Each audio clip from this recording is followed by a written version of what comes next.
we're just heading into the first game now. It is going to be Bruverhug versus Kraken Crate. And we see right away Nova in that Bruver list. I think we're going to see a lot of that possibly. It's a great, thing to count on as a finisher where I think Bruver doesn't really have great finishers, but Nova kind of fixes that problem, and running 2 elves with elves is really not a problem because you have so many great elves to run. So I think it makes a lot of sense, and it's going to be good for round 3 for sure. Yeah, there's a lot of really, really great cards, like you say, in the elf deck that make running those duplicates way less punishing. Additionally, you can also put in so much swap mechanics through things like the Vryheads and Saskia as well, that actually, even if your hand is suboptimal, there are many ways to fix it available in this elf deck. And we see right away Huyahanachan has this great swords deck. We're going to see it, first match of the series, so I'm happy about that. And of course, a lot of golds in hand already. Vesemir, Wildboar, and Coral, a lot of value there. So it's great to draw your golds early, just to be assured that you're going to be able to play them in the game. Yeah, definitely, and especially to see Wildboar of the Sea making a tournament appearance is very exciting. Big fan of that card and the mechanics behind it. So Skellige starts out with its greatsword, lopping off 3 heads in 1 blow. And Damorquis' eyebrows raise as he realizes his nightmares come true and he is facing greatswords. And there's a lot of sacrifice here as well. You're not running Jengafret because unless you have it in hand, but this deck I think is not running Jengafret, I believe. It's not running Olgierd because obviously it would override the greatsword being a 9. It's not running Morkvarg either, so you're kind of giving away that carryover that's kind of so familiar with Skellige. I mean, it's a deck that always has had play with Wolfsbane, with Morkvarg, and with Olgierd, and to run greatswords and get this great combo off right at the beginning, you can't run that carryover, which is, it's a trade-off.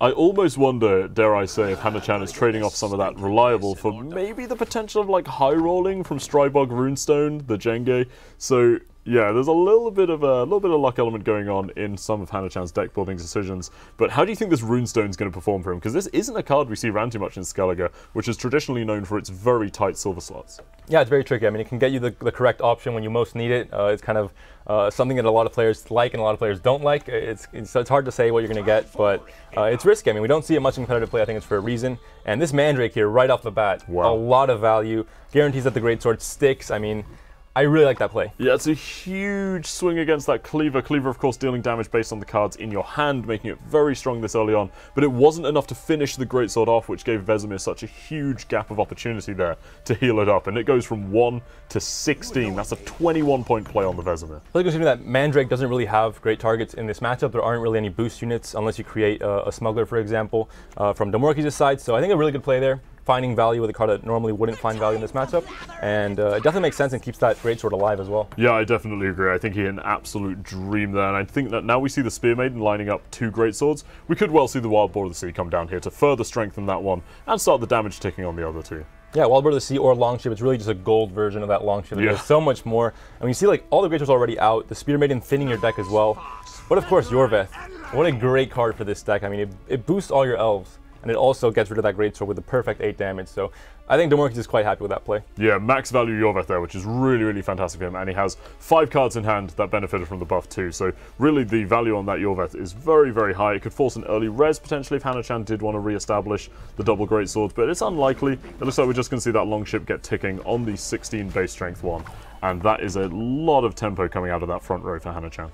Yeah, one of the greatest packages, I think, in Skellige and in the game, maybe in terms of bronzes. Oh, yeah. You see the Pirate Captain, the Corsairs, and also the Longships. It's just great in so many situations, and it's so flexible. You get thinning, you get tempo, you get engine units. I mean, it's one of my favorites for sure.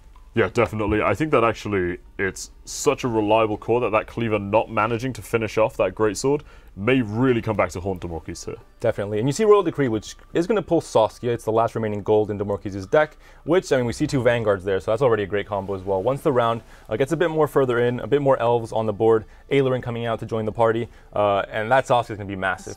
Yeah, I mean, some of this stuff is known as, Elf Swarm for a reason. There's a lot of Swarm coming out. There's Half-Elf Hunters, spawning duplicates, Elven Scouts right now creating multiple cards, whether it's to be an Elf, maybe the Swordmaster, although it wouldn't be the optimal pick right here. It is just buffing up those Vanguards more and more. Well, you have so many bodies as well. I mean, it's just, like you said, already we're seeing 9 bodies. Ailerin comes and joins the party as well. And Greatsword, we see its effect right there, buffing right back up, so it doesn't care about damage. Great combo with the Longships.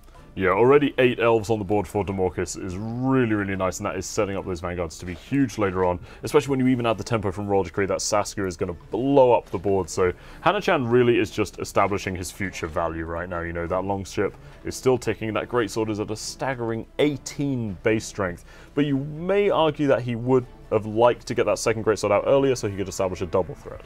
Yeah, I think it may be a bit too late to start playing out his longships and greatswords a bit too slow. Yeah. And we see Damorquis has, he's already ahead on even cards, which is a scary thing for Huyahanachan. I think he's seeing this, and he might just end up losing this on even, especially with the threat of Saskia, for example, and Vanguards creating such a huge play as well. So it's tricky here for Huyahanachan. I think he's going to have a hard time staying in this round and trying to win it.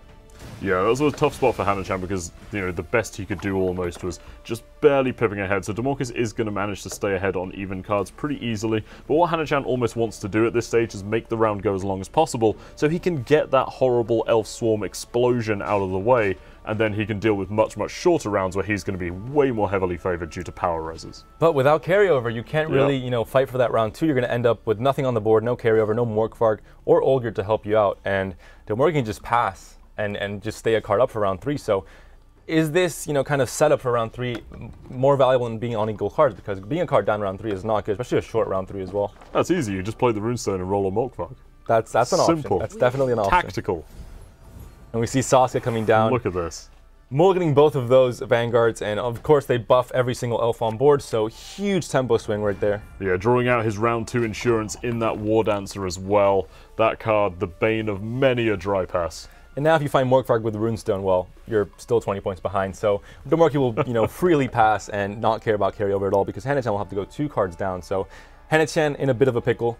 Damorquis, I think, quite happy. Even if a lot of his elf, power and a lot of his game plan was, let's say wasted in round 1, he still has Sirinova as a finisher. Yeah, Damorquis must be very happy with how his draw is going here as well. He is actually playing this very smoothly. Everything's coming out. He's got that Sirinova sitting there just waiting to be a tempo finisher for him. So Damorquis must be very happy with the state of the game right now. He's kept the Ida to kill a longship as well. He has a War Dancer just in case some form of carryover would end up materializing. War Dancer is an easy answer to that if it's under 3 points. So he has a lot of things working for him. I think he's quite happy. He seems quite relaxed as well for his first game. I mean, there's no nerves right here at all. What do you think about Huyahanachan continuing to play into this? He's going 2 cards down. I mean, he's committing to that, I think, and maybe trying to bleed out Sirinova in round 2, but then the War Dancer comes into play, so it's tough. I think Huyahanachan is going for a massive round 3 res on that greatsword, for example, and trying to outvalue with 2 cards over Damorquis' possible 3. But it's going to be tough to outvalue Sirinova. I mean, I don't hate it, though. He hit that beautiful Vesemir onto it, and that greatsword has been established to be huge at this point. So, Sirinova's a great card, but if your greatsword exceeds it, he could do it. It's going to be the card advantage that's the real issue, and that War Dancer is just sitting there grinning right now. And Damorquis, he gives up this round. He doesn't care losing control of the game because he knows he's going to be 2 cards up, and he has the War Dancer to act as carryover from hand. No counter to it whatsoever. There's no real way unless you also have a War Dancer yourself. So Huyahanachan not only going 2 cards down, but also not being able to dry pass round 2 means those 2 cards are going to stick for round 3 most possibly, unless Huyahanachan can, for example, res that greatsword, which is an option in round 2. Well, we're seeing 2 cards down, but it's not even a particularly easy gap to close for Huyahanachan right now. He is doing the math here. He has to really count this and make sure he doesn't mess this up. We do have 1 greatsword, resing back up a bit, so it will be a few points on that. Decoy is 3 points, of course, plus the effect. Longtube, I think this should be enough, unless Huyahanachan messed up the math completely, but it should definitely be enough. With Wild Boar taking, it should be enough, I believe, when there's reset. There we go. He takes by 1 point. Huyahanachan does the monster math, and he gets the round by 1 point. But still, this is 2 cards and War Dancer in play for the next round from Damorquis, so it's not good. This is not good for Huyahanachan at all. He has a great res, which is true, but in general, I think just 2 cards is really hard to come back from in Gwent. Yeah, I certainly think so. 2 cards is never a situation you want to be down, especially when you're playing against that explosive Sirinova finisher that almost counteracts all of that work you've done building up that greatsword. So I must say I'm really liking Damorquis' position right now, but never count Skelliger out, especially when they're holding a restore. My goodness. And a 23-point greatsword. That is a big boy. He can lop off 23 heads in 1 blow. And the good thing is, there is no counter to this from Damorquis. There's no Scorch, there's no Igni, there's no, nothing that can deal with that. There's nothing to steal. There's obviously no Vic of Aromatics and Scoia'tael. There's really, I don't see any kind of counter to it in his deck list. So we're saying that 2 cards is a big deal, but when 1 of your cards is worth almost 3 cards, well, maybe it's not that big of a deal anymore. I mean, this is pure speculation based on, the tentative hovering Huyahanachan's doing, but is he even considering putting the longship down to get this greatsword even bigger for round 3? I think he has to some extent. Depends what Damorquis plays and how big the gap is. If he can get back a few cards, I mean, obviously you can almost trade 1 greatsword for 2 cards, so it's an option. He's going all in here. He is going all in with this greatsword. He's pushing it.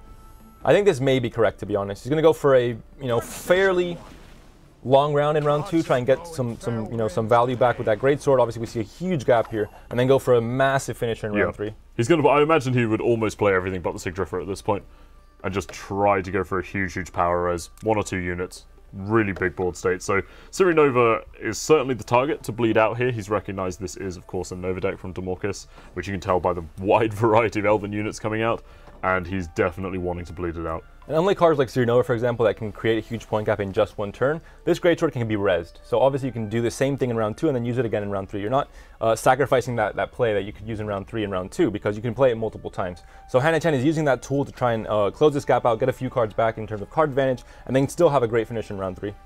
Definitely. This Elven Scout not offering the best options here. Looks like some carryover, 12 points. That's a decent amount of points, but I think he was probably hoping for something a little bit more dramatic. That greatsword now up at 25 base strength. And can Damorquis catch back up in 1? That's the question. Like, hey, you may have nerfed Sirinova CDPR, but you can't nerf my greatsword. We see a 20-point gap here already. If Damorquis can't catch up in 1, card advantage is restored, and Huyahanachan has a much better finisher than that Sirinova. Of course, there's no real counter to Sirinova either. Coral can't obviously target gold, unlike Igni, for example, so there's really no counter for that. But there's not really any counter for Greatsword either for the Greatsword from Huyahanachan's side, so both kind of even there, but Greatsword obviously a bit better, plus the res points from the Sigdrifa. Huyahanachan recognizing that he believes the only thing that could close the gap at this point is that Sirinova that he's desperate to bleed out. 21-point gap on the board. Damorquis thinking, is there anything on Bruver that could do it for him? And even that Nova is a tie, I believe it's 22 points, would put him at 48, and then the long shot would obviously tick, so even Sirinova can't do it. Yeah, this is actually starting to look better and better for Huyahanachan. Yeah, I think we underestimated the, really just the power of that Greatsword and the fact that it can really help Huyahanachan out to regain card advantage in round 2, even with the Word Answer coming out. And Damorquis with I think that's the main thing, no answer to that Greatsword, nothing to really target these big units, nothing to, I mean, it's a big unit. There's no Igni. Igni would be fantastic here, obviously, a 30-point swing, so it's really punishing Damorquis' deck building here, not targeting Greatswords. Yeah, not targeting big units in any way whatsoever, really. There's no Shiru sitting here, there's no control, and I think when you start running efficiency tools such as Saskia, you're really cutting those things which can hurt you, so yeah, getting punished by the snowball potential of this greatsword, which is just going to be enormous in round 3. A 27-point great, that's just massive. I have not seen one that big in a long while. Of course, Greatswords aren't really played as often in tournaments, so you don't get to see this spectacular card in action, and there's normally counters to it as well, so you can normally get away with, not letting it grow so much. But that Mandrake play in round 1, I think, was the big deal that started this whole Greatsword hype train that Huyahanachan has boarded. Yeah, he certainly has boarded the hype train. Damorquis thinking to himself, oh, I wish I'd queued Monster and, had an Ozreal right now, but he does not, unfortunately for him, so toying with the idea of mulliganing that Yavin. He's going to go for it, redraws his Ida and Mayan, which, while a decent card buffed to 6, it is just, he knows he's going to need a major gap closer here. Exactly. Bruver, I'm not sure what it will be hitting. It obviously can hit Yavin. Of course, it is a silver unit, so there's that chance there. Cleaver has been played already. Ida's in hand. Hattori is probably the only option that he has there, so he's going to have a decent option with Hattori from Bruver. Pretty good tutor effect from that leader, and quite a few points as well. You have targets like the Mercenary and the Elven Scout, for example, to be used with Hattori. Yep, Hattori is in hand for him. Hattori is in hand, so there is no option. It's going to be a Yavin from Bruver. And it is going to be a Yavin, but that does negate part of the negative point aspects of playing a Spy. And that may be why Damorquis was kind of not very happy with that Ida coming back. That was kind of his target for Bruver, and now he's forced to play Yavin. And Yavin in round 3, not really the best option. You're obviously giving your opponent points, where card advantage doesn't really matter too much, I think, especially with no real counters for either Nova or the Greatsword, for example. Going for a Doppler in hand. We've seen some real tricky round 3 mulligans so far in the tournament, with Dutch Boy drawing out those Foglets. Now we have Damorquis drawing all of his Bruver targets, but here comes the 10 strength Greatsword, the Greatsword's little brother, but we know the big one is lurking there. And we're going to see a ship coming out next to try and get that effect. And obviously you want to keep your better cards, like that big 27-point Greatsword, on the board as little as possible, just in case your opponent has some kind of counter that could deal with it. The less time it's on the board, the less time it's vulnerable, so the later you play it, the better here for Huyahanachan as well. Yeah, that's why we're going to see the auxiliary cards come out here first from both players, because like you say, you're just giving your opponent as few opportunities as possible to respond to your cards is generally good, especially when you're playing large power finishers like Sirinova or Greatsword. So we're just seeing the auxiliary units come out right now. Orca Smuggler comes out. I think Huyahanachan just found his coral target, it looks like to me. Certainly did. There wasn't really a target before that, I think. And obviously Smuggler now is going to grow a bit more to maybe 13, 14 range, so it'll probably be the best coral target. And of course, the longship is the Ida target, very clear. 9 points of damage here to get rid of that. Or the greatsword, of course, it's also another option. Yeah, we may well see the runestone finally come out from Huyahanachan here, see what he rolls. See if Gaunter is kind. Huyahanachan obviously putting a lot of faith in this card. It's a card we don't see competitive at all. And he Restore found on the some roll pretty interesting cards there. Donar, I don't think that's going to be the pick. Ornamental Sword could get some great cards here, but is Restore the best option? If he has Pirate Captains into... He's got the Spear Maiden, right? So is it pulling a... Corsair or a ship? Yeah, we're pulling a ship, so that's quite a good play. I mean, quite a decent play. Great play from a runestone. I mean, that Second Restore is probably the dream for Skellige, a card that we see in every single Skellige deck. It's one of the most powerful Skellige cards, and it really worked out for Huyahanachan here. He took the gamble, really high value. He took the risk, but he got the rewards. Especially as it was almost played as a delaying action to lead to his power reses, and actually ended up being a big chunk of points for him as well. So great runestone there from Huyahanachan. And Cyrenova is a great card. It's a lot of points, but I think it can't really fight with the 27-point greatsword. And I think Huyahanachan has this one in the bag. We see the longship still taking 2 engine units, and still he's ahead, so that's already good. But you have your Sigdrifa into a greatsword, which is a 30-point play. I mean, 30 points. That is not something you see every day. It's not something you see every day. You do not see 30-point greatswords coming out very often. There's the coral. 1 card remaining for Huyahanachan, but do not be fooled by that innocent-looking 3-power silver card. That is going to resurrect the enormous 27 strength greatsword. My goodness, there it is. He plays it as last play, so it's not vulnerable to really anything, but there is nothing from Damorquis' side that could really counter that. 40-point gap there. Cyrenova would have closed it by 22.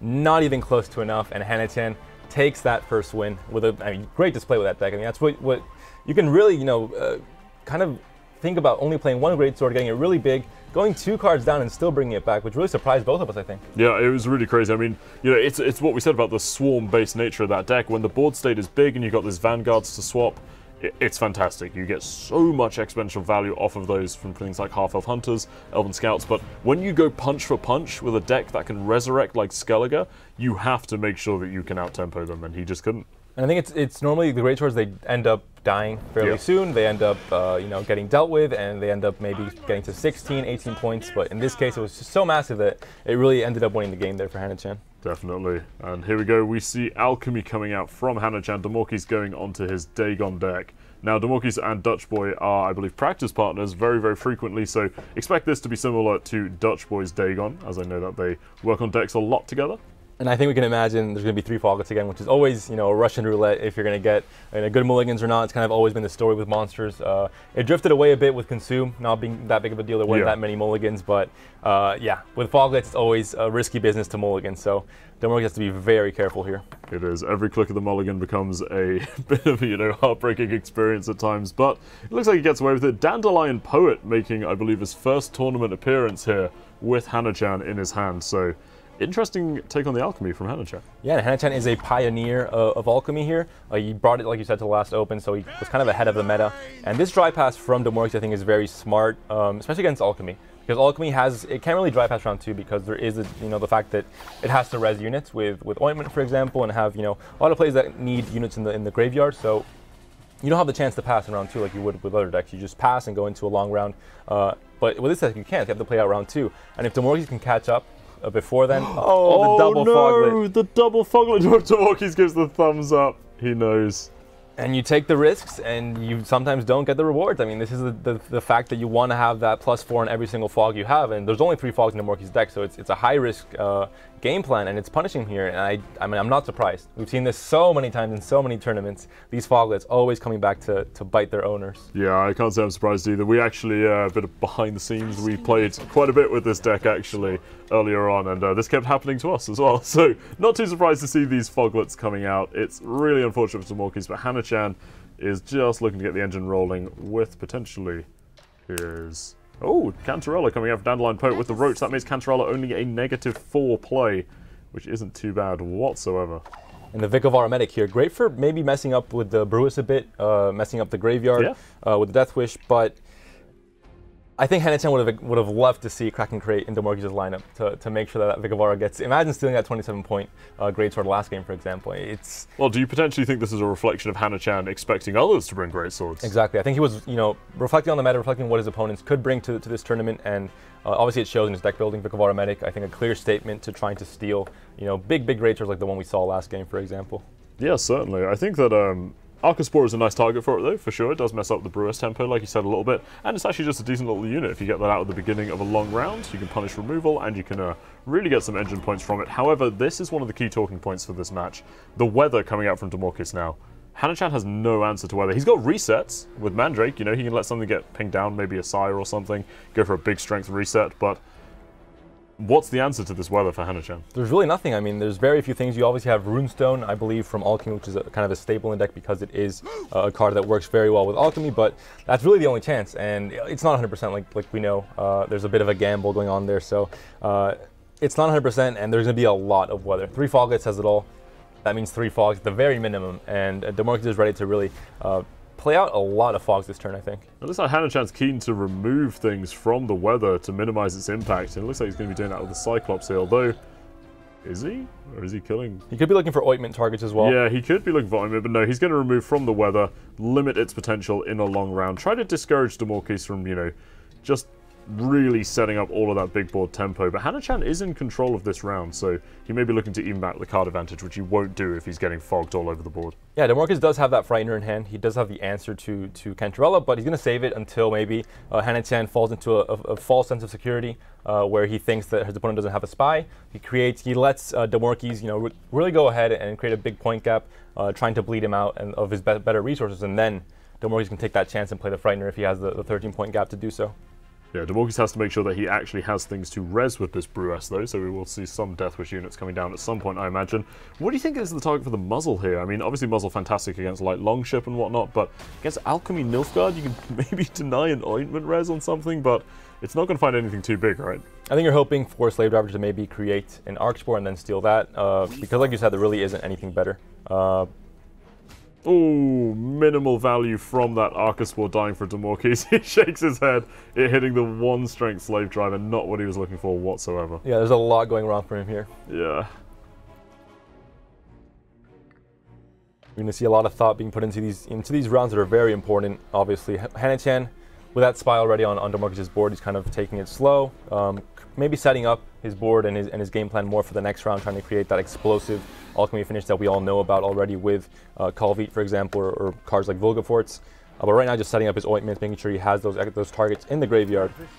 And there we see Vic of Aromatic finding some great value there. Of course, the Archspore moves at the start of the turn, so it dodges the fog there. Great placement from Huyahanachan. Absolutely, and that does actually give a pretty big incentive as a muzzle target to Damorquis. He's potentially not going to find much better than that, and he will actually want that back in his graveyard for the Brewess too. So it's the BM coming out from Damorquis before he takes it back. Because yeah, I mean, denying double Archspore res on the Brewess could be really huge for Huyahanachan, but thankfully for Damorquis, the muzzle answers that. And he creates a big gap as well, which if Huyahanachan kind of gets, falls a bit asleep there, he could potentially give Damorquis a chance to play that Frightener into that Fogro, for example, and create fog targets as well for very little cost. But looks like there's still a pretty big gap there. Yeah, the Archospore's Death Rattle, Death Wish effect even, taking out the Viper Witcher, meaning that it can be rezzed by an Ointment. So again, not an ideal target for Damorquis' Archospore. We see a 12-point gap here. Frightener, I think, could be played into that Fog Row. It would stay, Damorquis would stay ahead by 1 point still and regain card advantage. It's a risky play because you have a dead Foglet in hand, so you can't really, entice your opponent to play out this whole round, or else you might be in trouble if he thinks, or if he knows that you have a Foglet in hand. Look at this timing on the Frightener, though. It's fantastic. Still leaving Damorquis 1 point ahead. Really beautifully timed spy here. Yeah, he found the gap. Muzzle really helped to do that, and Huyahanachan maybe wasn't expecting because it wasn't played. It's normally a straight trade-off at the start of a round. You play spy, your opponent plays spy. But in this case, I think Damorquis obviously had to thin out some Foglets, so he couldn't really play it right away. He had to play Dagon first, and that opened up a window for him to play the spy and still, make Huyahanachan get into quite a bit of trouble. Yeah, Huyahanachan's starting to play out the Ale tempo, typically one of Alchemy Nilfgaard's bigger point plays here. So he's really, really trying to open that gap up, but he is looking like he's going to struggle with actually getting that card advantage back. If Damorquis can stay ahead, and he has already Fog on board, Arc Spore on board, so that's 3 points every single turn. That's already doing quite a bit of damage. All that set up already. If he can stay ahead, Huyahanachan going a card down into the last round is going to be a lot of trouble here. And this is a big sign from Damorquis. This sort of says, back off, get out the round, or else the Griffins are going to start coming down and really tearing open that gap. Huyahanachan looks like he may be considering just banishing that Dao outright. I think he might have seen the last series where we saw a lot of value from that combo with the Griffin and the Dao, so it makes sense, and Damorquis says, you know, you got me. You thought ahead and you really took care of that right away, so the Griffins lose a bit of value, but there's the second Dao coming down. There's the second Dao. And there's no second Mandrake. There is no second Mandrake. So Damorquis is now threatening large plays of tempo, 17 points per Griffin when they hit that Dao, proc the death effect, and get those lesser Dao out. So, yeah, it's a nice board state for Damorquis right now. I think Damorquis, after that Frightener play going through and still staying ahead, that was really the turning point in this round 2, where it was not so much now it's Huyahanachan bleeding Damorquis, but instead Damorquis punishing Huyahanachan for staying in this round for that much longer. Obviously Huyahanachan had no choice. He had to really enable his graveyards and his ointments to work in round 3, but this says a lot. I mean, Huyahanachan is really committing here, playing Calvite. There's no Cohere in this deck, so this is a big committal, and Vilgefortz is as well. He's saying, yeah, please let me create a big enough gap here so you can't catch up. I mean, yeah, when you're playing against Deathwish, you do know that, like, they do like a long round. They like getting their weathers out. You know, they like playing those really, really crazy powerful plays like double Arcaspore res, which can spiral out of control. But this is really emphatic from Huyahanachan here. He is wanting this card advantage back. This is a very big gap as well. I think Damorquis will not be able to catch up here. I'm not really seeing anything that could do it. I mean, the Griffin is 17. His ADC would be hitting... What does the ADC hit right now? Something that's 23 points is, you know... pretty hard. Yeah, I think it definitely won't be something that's that many points. So, Huyahanachan, he commits a lot to this round. He commits Calvite and Vilgefortz, which are normally finishers, to make sure he can go into even cards into round 3. So, it's a risky play, but I think it's maybe something that he thought had to be done to make sure they're on even terms in round 3. Damorquis considering all of his options, but with a Foglet in hand, he doesn't have too many of them. Looks like it may just be the Griffin coming down for the tempo on the Dao. And Huyahanachan might find, I mean, obviously with the engine units like the Fog and obviously the Arc Spore taking every turn, if he could find a pass here, I think he's going to take it, even though it's still a fairly long round 3, which isn't maybe the best for Alchemy, but it's not the worst either. And he finds a pass thanks to that great play with Calvite and Vilgefortz, and he definitely goes for the pass here. Yep, so there's the pass to get back on equal cards with Damorquis. Damorquis knows that's exactly what Huyahanachan was going for. And that means that should the card advantage state not change anymore, Huyahanachan will get the last say in next round, which can be very, very important. And Foglet, just to make sure nothing happens in round 3 that he may definitely regret, he gets rid of it and says, don't come back. A wise decision at this point. Stay in the graveyard forever. And get out my deck after this tournament, my goodness. Oh, look at that draw. That's why Damorquis knows. He knows. That was a great, great decision to get rid of that, because that would have been a brutal mulligan in round 3 if not. Yeah, that would have been game over in round 3 had he not just dropped the Foglet there. So he's probably, while frustrated at the Foglet draw, happy that he did. So what do you think of these hands right now? We're seeing a lot of, you know, Asaya, Runestone, cards like a variable value going up against the solid sort of just Cyclops, Arcaspore. Yeah, a lot of bronzes from Damorquis, which isn't always the best thing, but these bronzes aren't, you know, too bad. I think they're pretty good, and obviously Brewis is a great way to, you know, a great value card in general. So Runestone, not the greatest targets. Not the greatest Runestone from Huyahanachan here. Guardian and Spheres obviously having minimal effect. No cycling left for Damorquis, nothing that really is going to pull out that Guardian Golem. So really, I think, yeah, not the greatest targets here. You gamble with Runestone, and sometimes you lose, sometimes you win.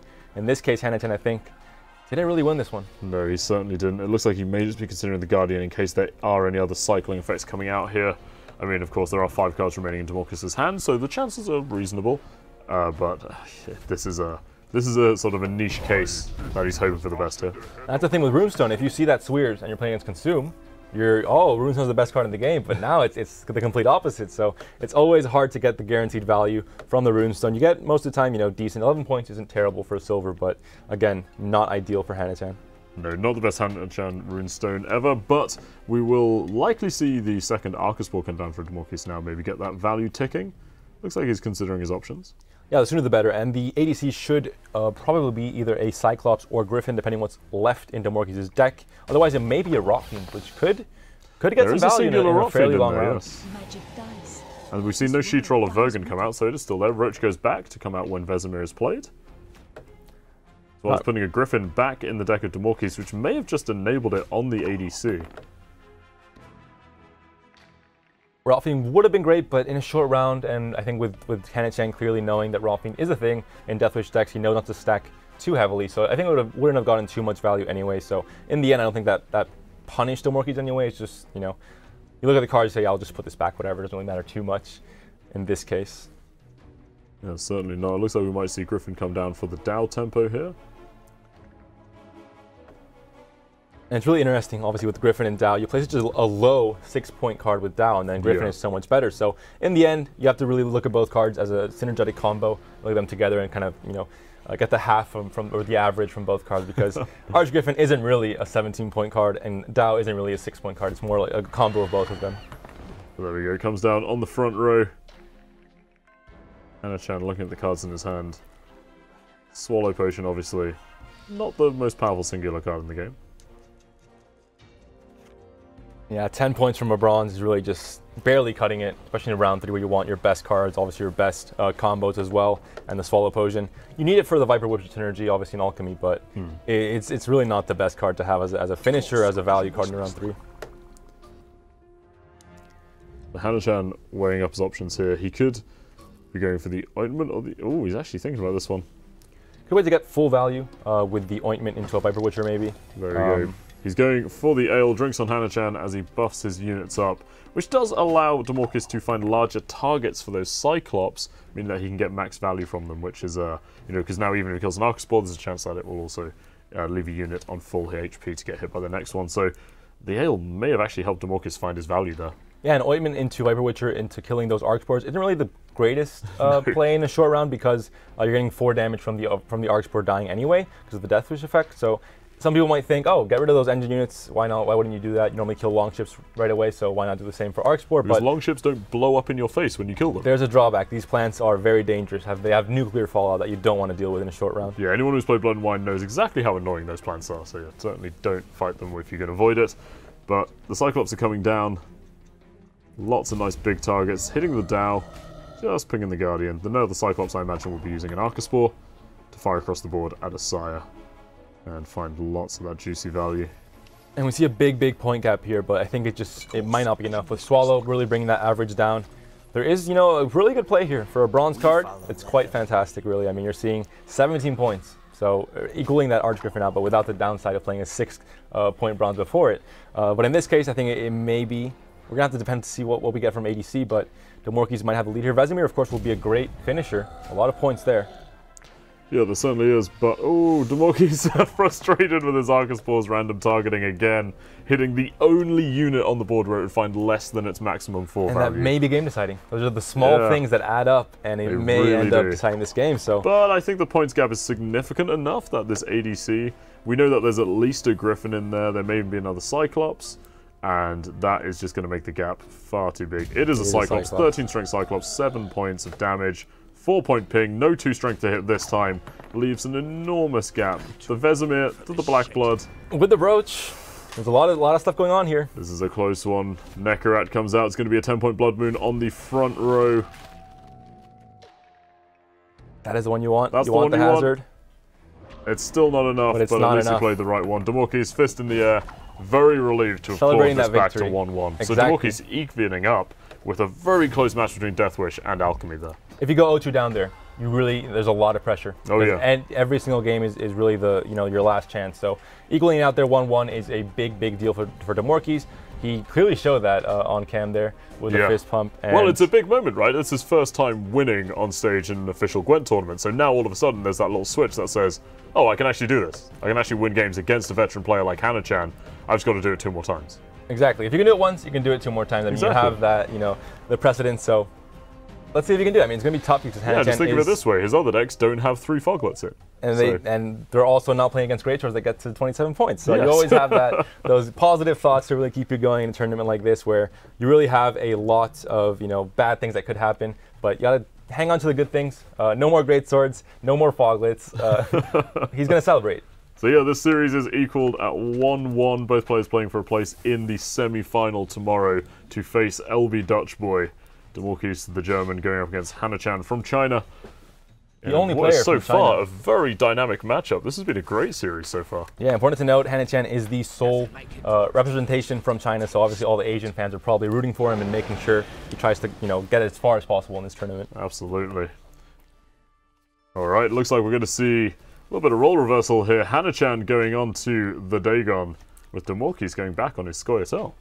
Yeah, Nova's back, Elves are back, no more Great Swords to deal with, so ideally it might go a bit better here for Damorquis, but we're going to have to find out very soon. And Huyahanachan with a bit of a different Dagon list. He has Whisper's Tribute, he has Mandrake. He's a big fan of Mandrake, it looks like.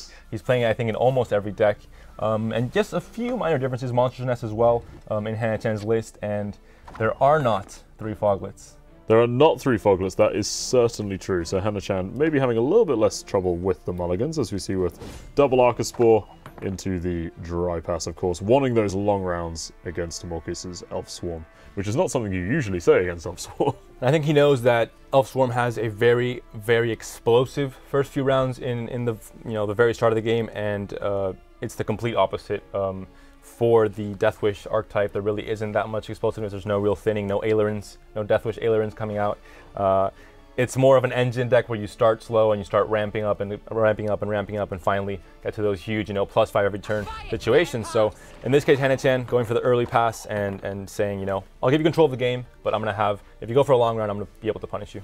Yeah, definitely. And I like his inclusion of things like Slizzard and stuff, just to get that deck running a little bit more efficiently. So Huyahanachan's deck, pretty standard to go for the Dry Pass here.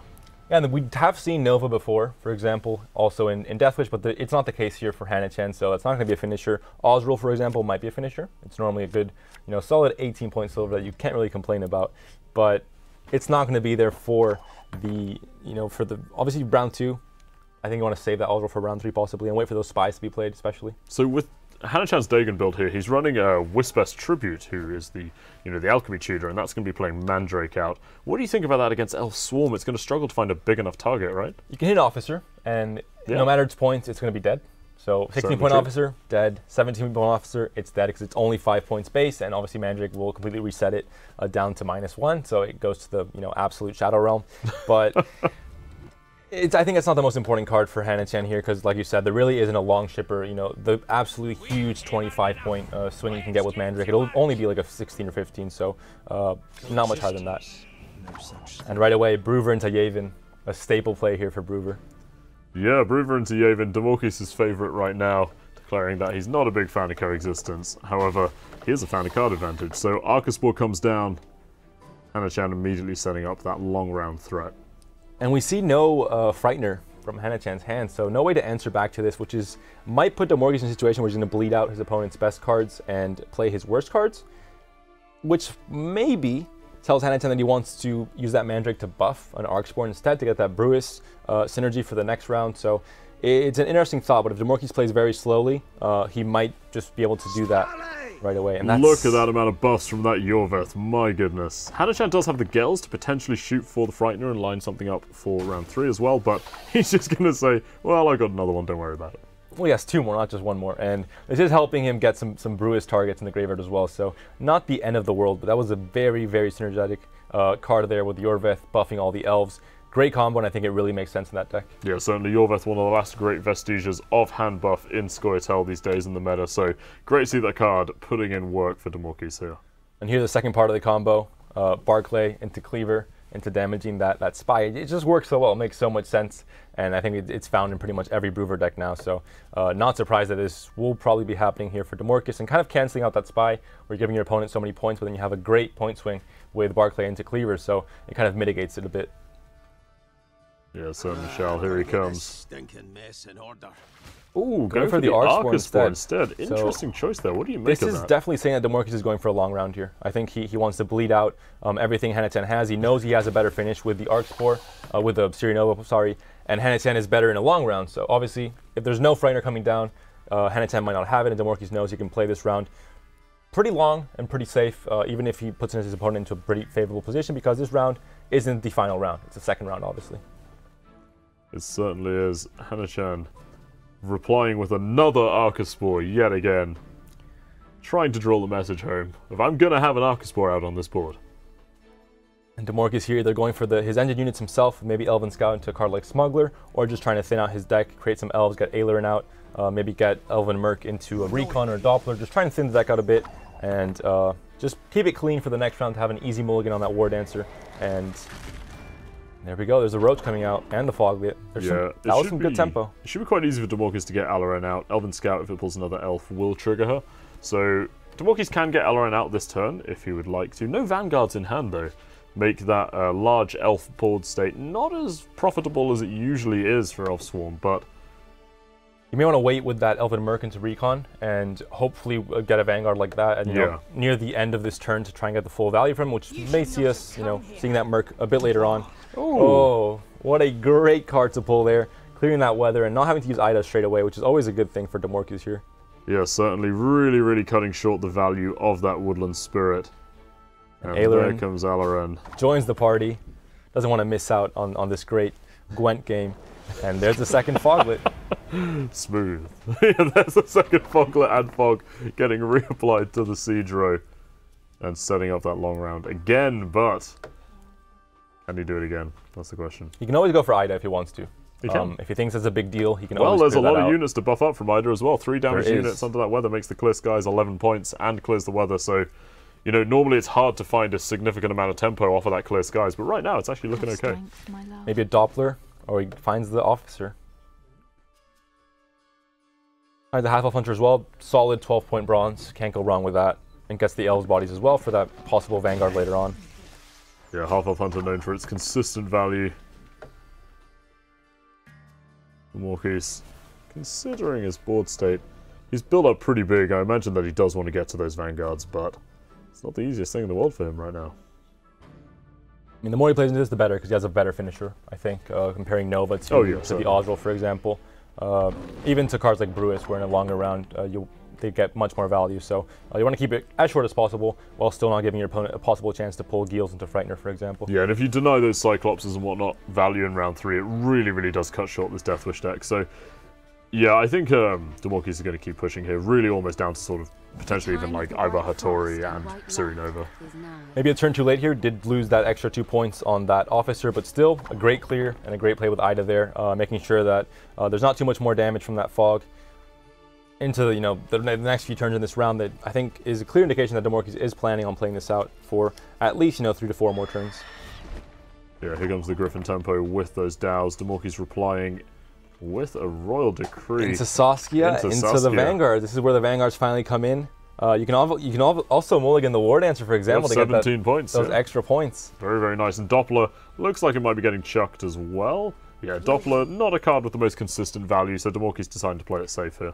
So Saskia's showing why she's so good. It seems like only 11 points, which isn't great, but cleans up the hand, gets rid of that War Dancer and that Doppler, which weren't the greatest cards.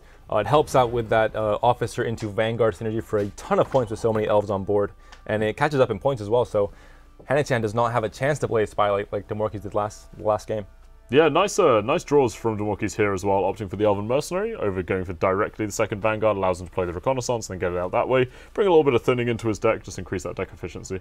Nice little touch there from Damorquis. Yeah, very thin deck already, 6 cards. Huyahanachan not so much, already at 9, but the good news is there are no more Foglets left to draw. He did only put 2 in this deck and not 3 like Dutch Boy or Damorquis, for example, so he has a bit of a cleaner mulligan next turn, which will definitely help in trying to get rid of your lowest value cards and getting the better value cards later on.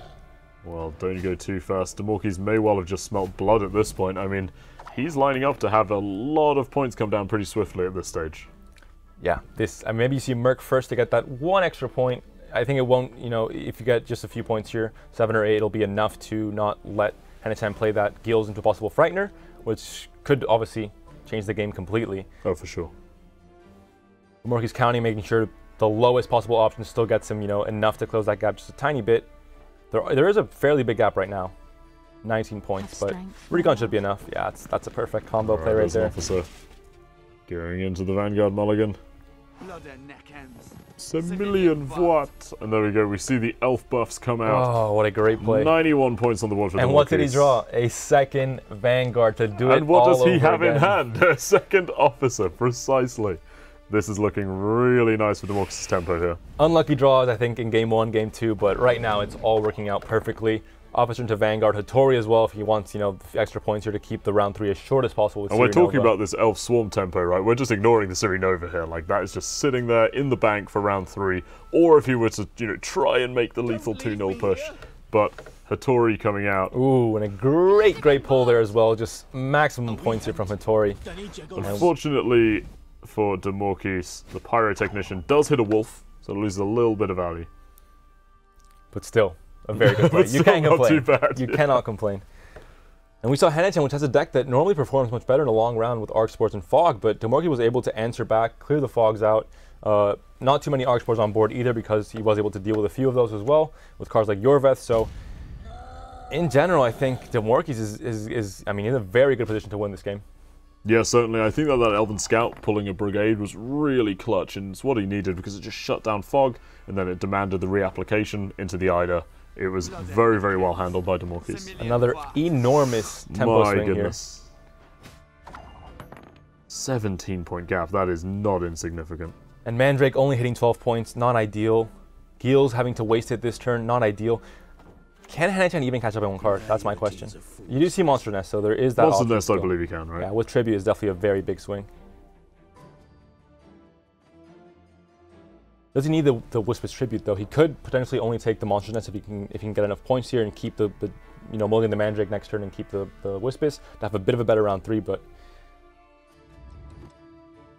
this is a tough decision. He has to really think how far Damorquis is going to go. If he thinks Damorquis is really going to push, he has to, you know, play it safe and play as many points as possible to you know, stay in this round. Damorquis right now, do you push it? You could go for the 2-0 if you think your opponent has a bad card, maybe a dead Foglit, you know, like it happened to him maybe. So it's a tough decision. This is really the hard decisions in Gwent. Really these bluff decisions where you have to know what your opponent has and what he, I mean, this is a risky move. Barbara Ghazi playing for the carryover. He is eating an Archispawn, triggering that Death Wish, but that is such an investment move when he's really against the ropes. And you have this Vanguard here. That is such a risky play by Huyahanachan. Damorquis gotta go for this Vanguard. He must be tempted. I mean, with that board state. Oh, he has to. I mean, he has to definitely. Yeah, there's really no option that you don't go for this. There's nothing else that you can get punished with, really. Your opponent already caught up in cards. So if he would have been, you know, 114 points, for example, then obviously that's your pass. And even if he has carryover, you stay a card ahead. But Damorquis, I think, has to go for this. There's no way he can really get punished unless the second Barbara comes out, but that's unlikely. And 20-point gap, so Osril cannot close it. No spies and graveyards, I believe. Mandrake is only 13 points. If you're healing something on your own side, I think it's still not really doing much at all. So, and the Barbara Ghazi is going to reset, so there's going to be a 6-point Barbara Ghazi. If Damorquis smells blood here, you can go for the 2-0 and, you know, say, I'm here to win this. I'm here to prove my point.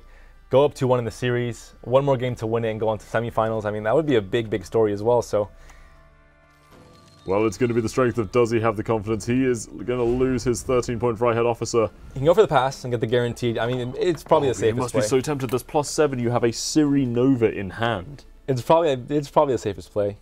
The worst thing that can happen, you get a bad card in round 3, but I think he knows he has most of his bricks out of his deck. There's nothing that really can hinder him too much.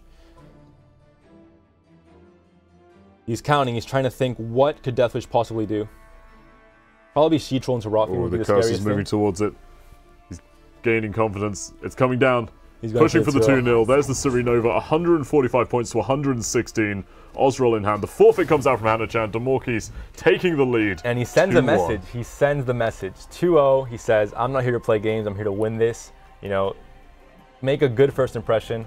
Go into it straight. You know, 2-1 already. One more game and he's into the semifinals. Huyahanachan always has to fight back. He started off very strong with the great swords, but not so strong the next 2 games after that. And looking at the decks as well, we have Kraken Crate left for Damorquis. And this is not great swords, I'll give you that hint. It certainly isn't great swords. Damorquis, however, with that dominant display in that 3rd game, dominance has been asserted. The 2-0 has been done. And it's time for Damorquis to try and seal this series as Huyahanachan plays for the equalizer. Bring it back to 2-2. However, do not count the veteran Chinese player out yet. This guy is a superb deck builder and player, and there's still everything to play for. And we see the veterans back at it again. There was obviously a lot of hints saying that Damorquis had practiced a lot with Dutch Boy. They had very similar decks, and we see it again. Both players bringing veterans, so very similar game plan here, I think, compared to Dutch Boy. No great swords, but it's also a very interesting deck. I mean, it's a deck you don't see too much in tournaments either. I think this is a real sign of Huyahanachan you know, kind of keeping his cool and sticking on a Nilfgaard too, bringing it back out. I think he's just showing his sort of tournament experience here and saying, okay, just reset, let's just go again.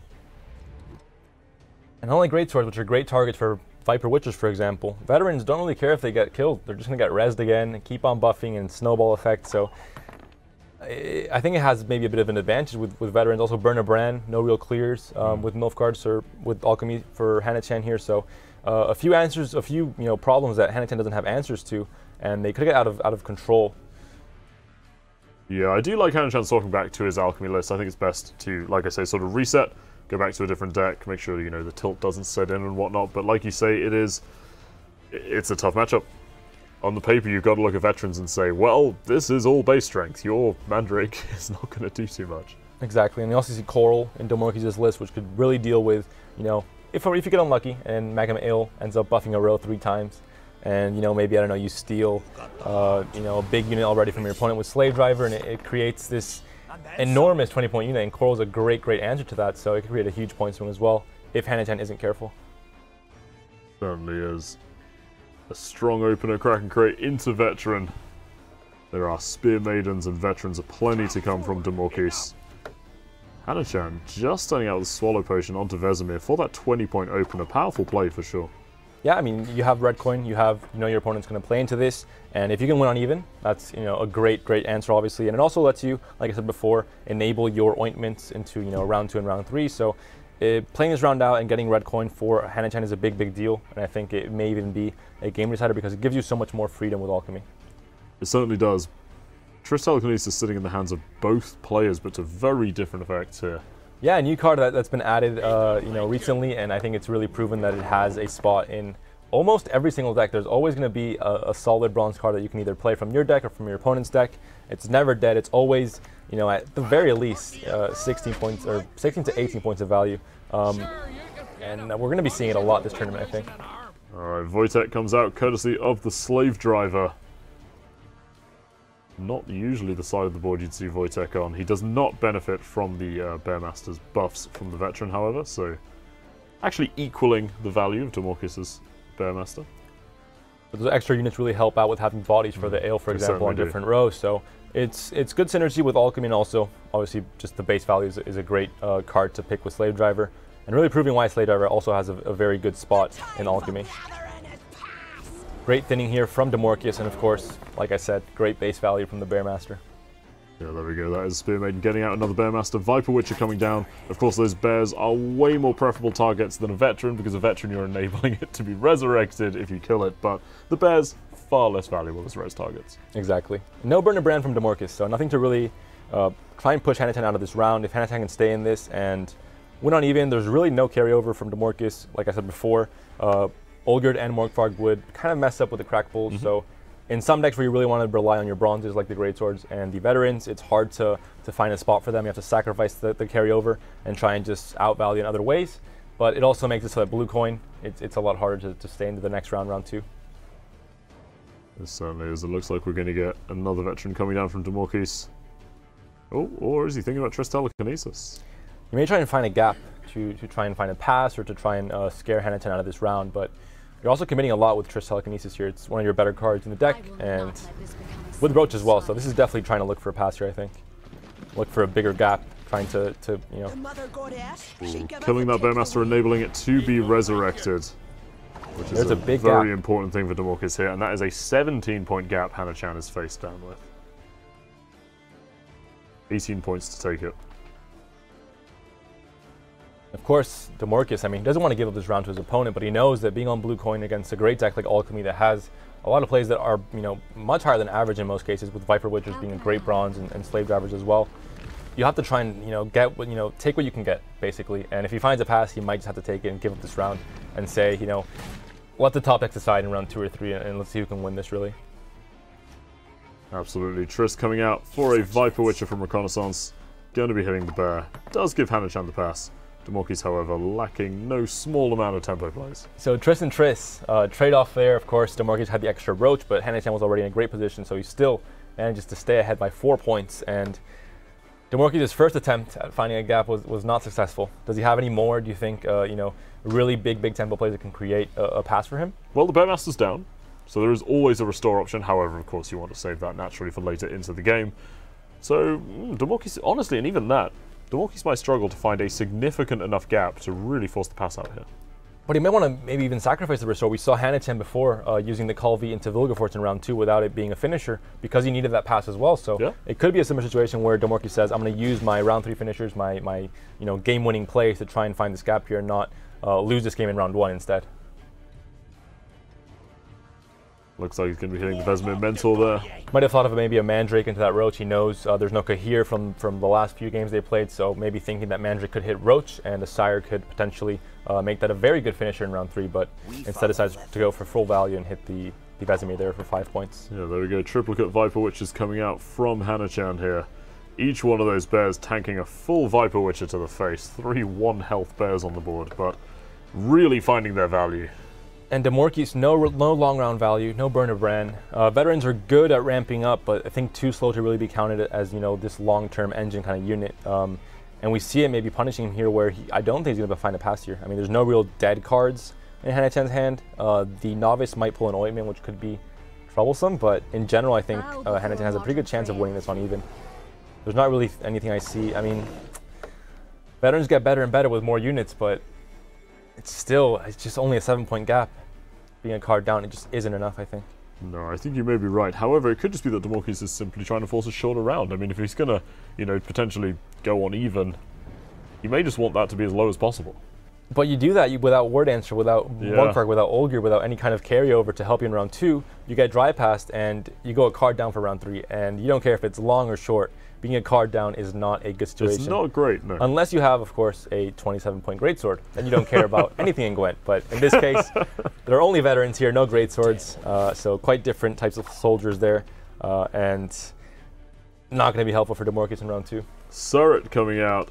Not the most powerful draw. That does actually potentially give Damorquis a little bit of a closer gap. But still 6 points. Huyahanachan, as long as he stays ahead, he doesn't care if it's 1 point, 20 points, 27 points, it doesn't matter. All he needs is to stay at least 1 point ahead, and he's good to go. He certainly is. So Damorquis making notes. Making sure he's crossing off the cards he sees to know what his opponent could be playing later on.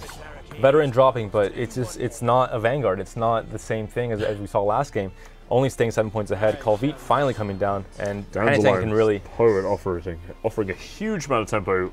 Doesn't even need it though. No, does he need it? He'll probably just go for a Slave Driver, but if he really wanted to send the message, he could go. There you go. There's the Slave Driver. So it looks like Hunter's probably his best choice here. Yeah, solid points here. 11 points, 12-point bronze again. When you have such great bronze averages, you really don't care too much about anything else. And Slave Drivers definitely fill up that gap in Alchemy that you're really, because they don't really synergize with Alchemy too much. But look at Huyahanachan's remaining hand, however. That is very true. Like, this is troublesome for Huyahanachan now because he has cards that have hugely variant value, right? I mean, okay, he's got Ointment from Vicar of Iron Novice, but Black Blood, you're essentially, to an extent, rolling the die there.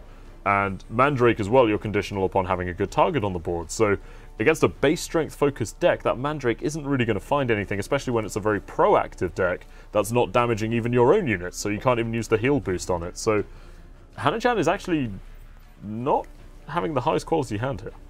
If Damorquis plays him here that's not very strong and he doesn't play Ulrich, it gives a chance for Huyahanachan to maybe play that Cantrell and find a way to beat that in 1 card. Ooh, so pass right away from Damorquis. Damorquis leaning back so violently, I just heard him hit the back of his chair, which is pretty impressive. Ignore everything we've said. Huyahanachan wins on even here. He has all his cards enabled now. Vicar of Iron Novice is great. Cantrell is great.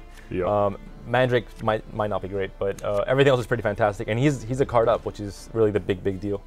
Yeah, Ale comes out, but also Dandy Poet, so... Let us see. Oh, Vilgefortz, beautiful draw for Huyahanachan here, with a 1 and a 2 strength in hand. We're going to see a tutor with Haim into the Ulrich, so... Maybe Huyahanachan wanted to dry pass there, or, I mean, it's risky, because now your opponent obviously going to be 3 points up, and you played into this. You're still winning on even, which still puts you in a great position, but you're playing against a deck that has very buffed up cards in its graveyard. Restore, Sigdrifa. And that's going to be a tough choice. That is a tough choice. You have to discard a gold. He's got to discard a gold card. I would imagine against Alchemy, you're not going to have anything big enough to coral, really, right? If the Macam Ales hit hit, you know. Sure, but Burn is risky. I mean, you don't have a clear, but it could also be a very short round 3, so it might not be worth it. So I think you might take Coral, to be honest. I It's think always you gonna might get take value. Coral too, just because that burner, yeah, like you say, if you wait for a road to be established enough to get value from it, it's already too late in the round and it's over. So, and Coral really could be played around here, so it's not amazing, but oh, he goes to the goes to the burner in burner fact. instead. I mean, it is benefiting from those buffs from the veterans, so it does have a nice, decent base strength on it. I mean, Coral at a 5, say you were to worst case scenario, maybe just hit like a Viper Witch of a 3. Burner's already the same, so Burner is a better general case here. And no medic, no great swords here from Damorquis, but a 50-point bronze is definitely not a bad thing We're for just going to see Huyahanachan. Burner come down now, I think. And this gives Huyahanachan the pass again. So Huyahanachan was worried for maybe 3 milliseconds, but now he's back to being his nice, cool, collected, and relaxed self, knowing that he's going to have a pretty great finisher with Vilgefortz for that round 3. Yeah, he certainly is. Damorquis genuinely considering his options here. He's going a card down because Huyahanachan did win on even for round 1, so he does have that you know, 1 card gap. If Huyahanachan passes now, Yep. he guarantees that extra card, and an extra card in Gwent is so much in a short round 3. 6 card round 3. That's, you know what, like a 16 to 20% more value on average having that extra card, which is sometimes game deciding. Especially when you're playing, you know, like high average point cards. Exactly. So this is going to be an interesting one. I mean, those veterans, you know, they're pretty big, but oh, still being toyed with here. What's your least valuable card? That's really what Damorquis is thinking here. It's got to be the hunter, right? Yeah.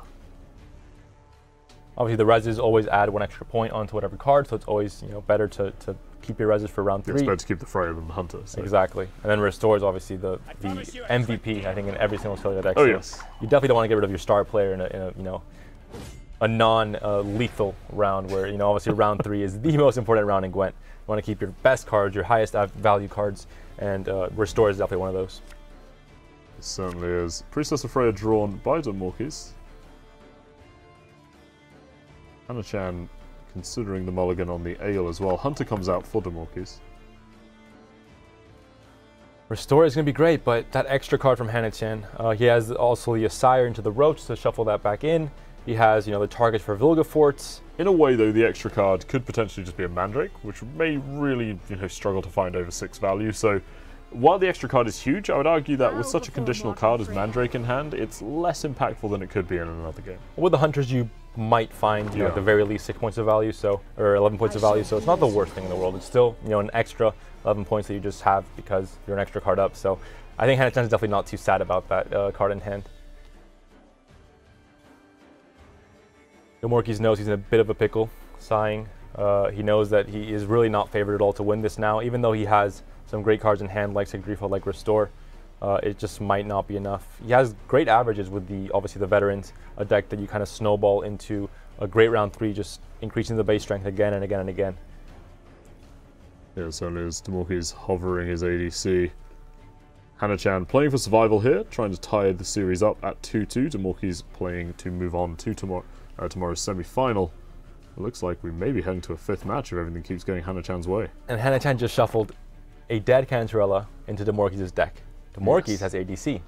ADC now pulls Cantarella.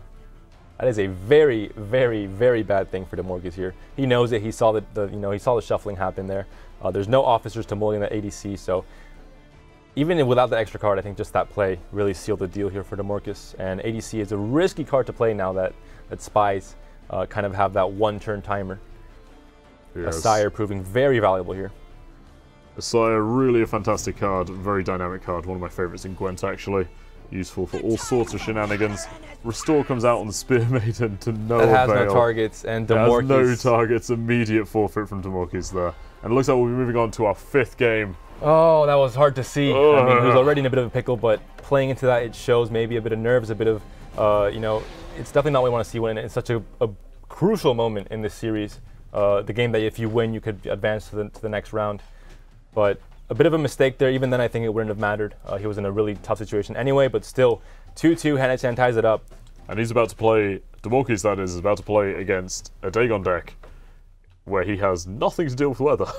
And that's not a good thing. I mean, he has Burner Brand to kind of counter that, but Like you said, no clears, I think, whatsoever from Damorquis. No Grimace. Grimace is a card that kind of fell out of the meta quite heavily this last patch. And really nothing to deal with it unless you get some kind of spell with Triss, but I think there really isn't that option. Only Recon. Alright, so we're going to see Damorquis going on his Veterans deck against Huyahanachan playing the Death Wish Dagon. So this has been a pretty fantastic varied series of Gwent so far. We are in the final match now. Whoever wins this match, it's all come down to this. Krak versus Dagon. Whoever wins moves on to tomorrow's semi-final. And if they win that, they go to Challenger. So there is a lot at stake here. Forget about just the Open. There is so much more at stake. And Huyahanachan has a good long round deck. Goes for the straight pass on blue coin. Something we've seen a lot lately. It's obviously, you're on blue coin, you're already at a fairly biggest advantage, not a great position to be in. So if you have a good deck that's good in a long round, can't get punished by too many things. We don't see, too many, Golden Weather, for example, that could really punish you in a very long round. So Huyahanachan goes for the pass there and says, I don't want to deal with this. Just play whatever you want. You can have control of the game, but I'm going to have a much better long round. Definitely. So we see a singular Bearmaster coming down to take the first round for Damorquis. He moves on into round 2. Spy in hand, however. Creates a rest target for that Freya, so always important with Skellige to have. The Foglet draws only one for Huyahanachan here. Oh, and Mulligan's into Brewess as well. He's going to be very happy with that. Is there a bigger transformation there? Foglet to Brewess. that is a big upgrade. It certainly is. Huyahanachan, of course, the king of the poker face. Can never tell what that guy's thinking, but he is certainly going to be happy with that one. Damorquis, he could go for the dry pass and, obviously equal all the cards there, but instead he goes for the Veteran right away.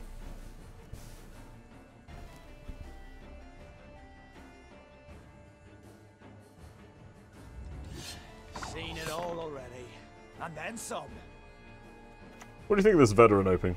You're coming into this round where if you get out-tempoed here, he always has a spy, but Huyahanachan, of course, also playing a spy. He might not have it in hand. Damorquis does not know this, but it's quite tricky, I think, for Damorquis to play into this. You don't guarantee your card advantage now, and these engine units are going to get more and more points every single turn, much more than your veterans are with a ramp up from the base strength. So, do you just try to keep the gap close, weather the storm, and then try to go for a super short round 3? You have to keep the gap as close as possible, otherwise you're absolutely doomed.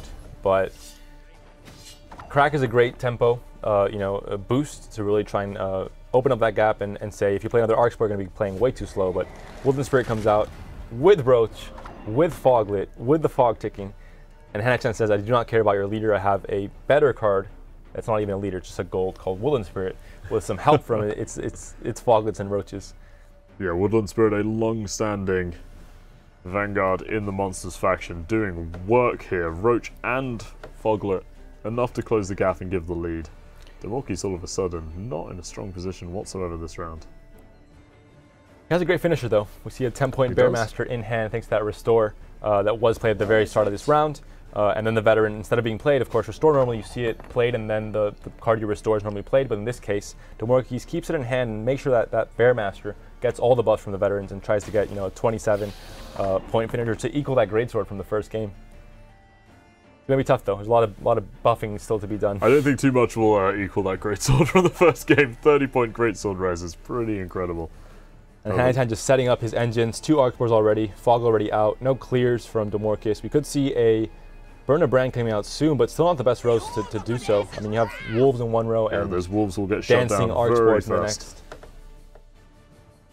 next. Just like Hunters coming down just for value plays, not killing anything on the board, of course.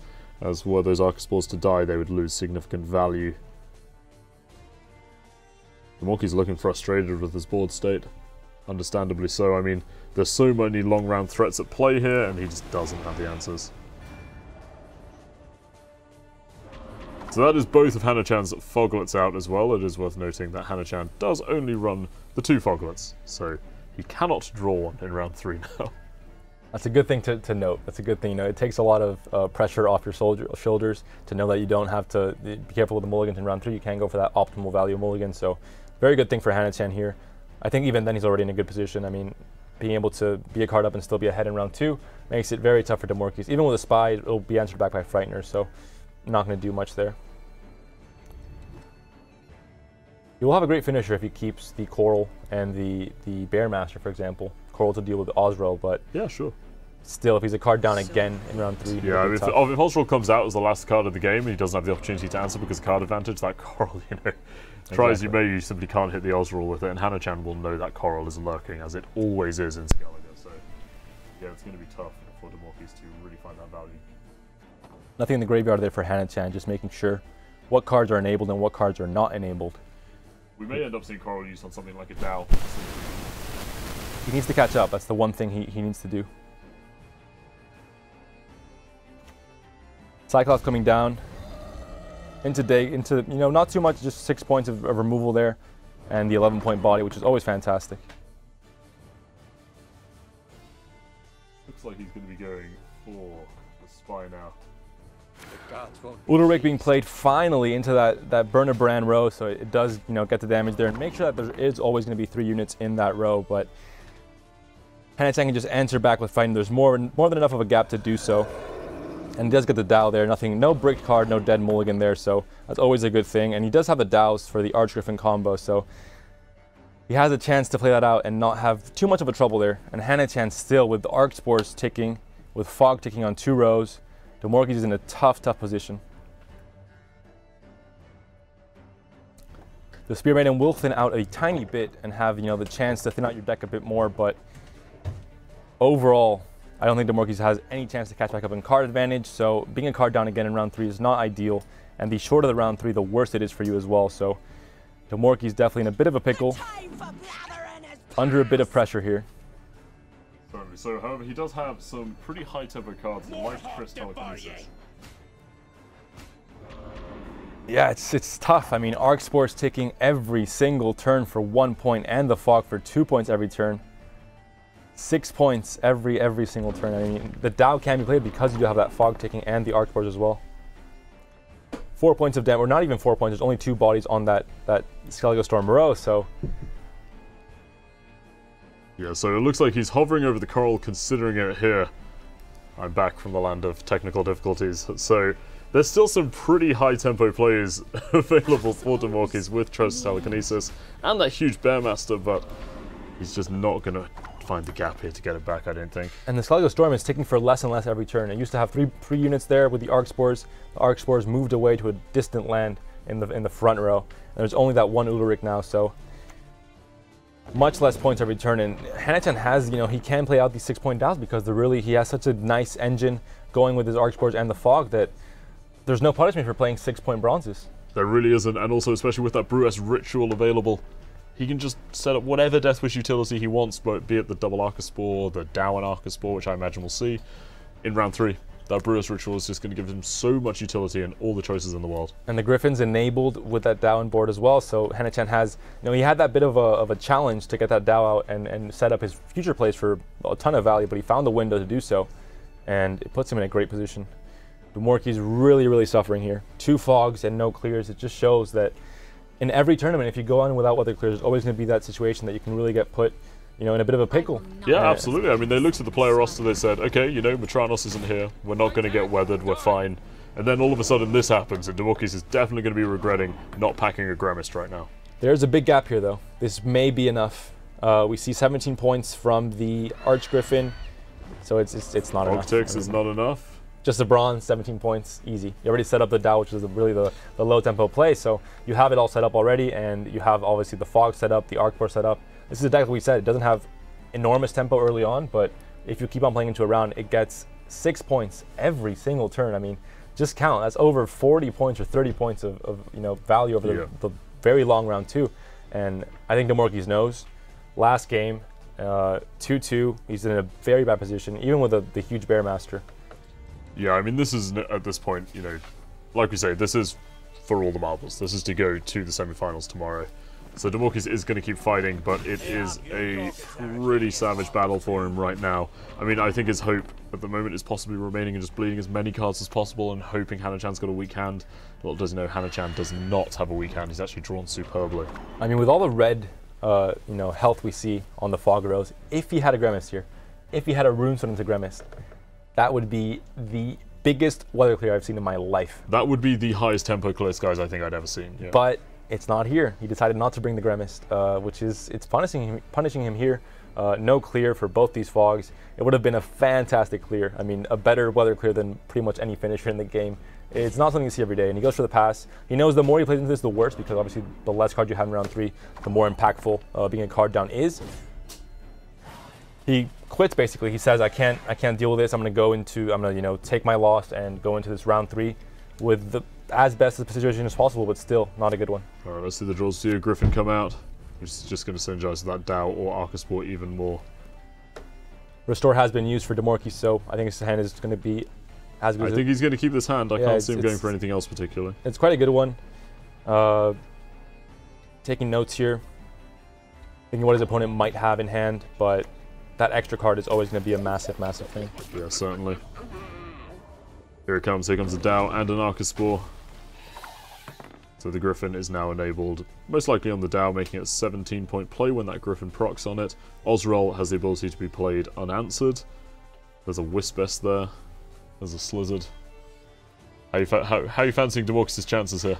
I mean, Huyahanachan's hand is looking fantastic. Looking 17 points. Pretty beastie. 18 points overall value. It's just looking great. Obviously, Damorquis has some great plays as well. Most of his plays are also going to be, around the 16-point mark that we're seeing now with that Bearmaster and Freya, but it's just that extra card. It's just too much. Yeah, it really is. It's too much to handle. I think Huyahanachan is going to maintain his streak of being one of the players to most consistently reach the semi-finals. And but he is, if he does take the win here, it has been a fantastic series so far. And don't let the first round exit fool you. Should it happen, Damorquis has played fantastically and gone toe to toe with one of the most veteran players in the scene. And that him will pull probably an Osrol, could be an Osrol from his opponent's create pool basically, which will also be great, but there are 213, so it won't be denying anything from Huyahanachan's Osrol. So in the end, a great play, but I mean, he's going to have a 22-point Bearmaster here, a 21-point Osrol, which are great plays to have in round 3 and would win you most games. But certainly would. In this case, Huyahanachan can basically match pretty much every single play that Damorquis makes. So he has, no dead Slizzard, which would be a bad thing, but he has the points available. He has the Cyclops available to pull from his deck. Equal cards, 16 points ahead for Huyahanachan. So Damorquis has to have 17 more points than Huyahanachan in the last 2 cards, which isn't looking overly I don't think is likely. the case unless that tribute is dead, but I think it definitely isn't. It has Monster's Nest, I believe, still available, play, so another good play, another good Ghoul, for example, into consuming more units in the graveyard. So both players with great hands, but Damorquis having 1 card less than his opponent is normally game deciding in Gwent. It wasn't so crucial in the Greatsword game because it was that great play in round 2 that Huyahanachan could claw back in and take those 2 cards back. But in this case, it might spell defeat here for Damorquis. But like you said, I mean, he played great, I think, in general. 3-2 loss is quite close, and a great play there with Sigrifa. Certainly is. But barely clawing ahead. Yeah, I think while this may be in the bag at this stage for Huyahanachan, Damorquis is to be commended on an excellent first tournament showing. One of the nicest things about this Gwent Open is seeing so many new faces, and especially when they're putting out awesome performances like they are so far. So, it's not over until it's over. Let's see what Heim pulls. Ideally, I think it will be Osrol. It looks like it is. There is a choice being made. It is Osrol, and he eats the other spy. But even a dead Wispest is enough to take it for Huyahanachan as he takes the series. He's going to reset the Osrol as well, just for the fun of it. There we go. Huyahanachan takes the series 3-2, heading on to tomorrow's semi-finals in an incredibly close-fought sequence with Damorquis here. What a fantastic series. Yeah, it was tough really to fight that round 2 with no real answer to weather. Like we said, it was just too many points over so many turns. There really wasn't a way to deal with that. If you drive past round 2, you run into the same problem in round 3 where it's a very long round 3. So